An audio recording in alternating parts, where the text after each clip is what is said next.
how to add a custom domain to Google AI Studio. In order to do this, you will need to sync your Google AI Studio with Vercel and GitHub, and here's how we do it. First, open up Google AI Studio, click on Build, Your Apps, and select the app which you want to add a custom domain to. From here, we will need to sync it to GitHub, so click on Sync to GitHub, and then it is going to ask you to sign into your GitHub account.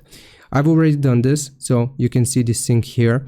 If I go to GitHub, it is going to be called Forex for me. Now, what we need to do is to go to Vercel and add a new project. So click on Add New Project, and again, you will need to sync it with your GitHub account. It is then going to automatically detect the project which we synced with Google AI Studio, and we can just click on Import.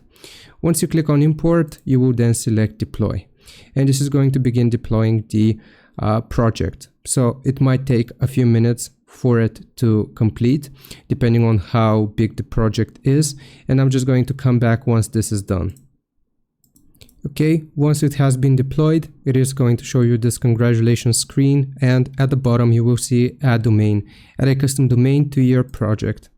Once you click on that option, it is then going to show you your domains, and what we have to do is to click on Add Existing. From here, you will get your domain. So this is going to be, I'm going to use Hostinger as an example here. This is going to be my domain name. So you will just copy your domain name and you will paste it right here. And you want to click on Save. Once you do that, it is going to tell us that it is going to be added and we need to add some DNS records for this. Click on it to expand it, the first window.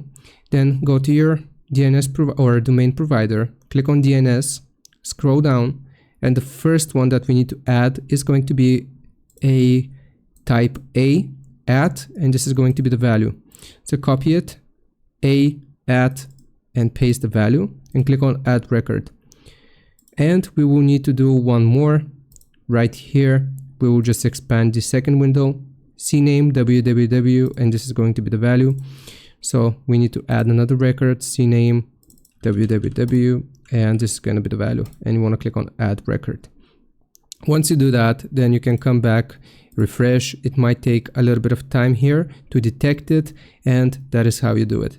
I hope this helps. Leave a like and subscribe. I'll see you next time.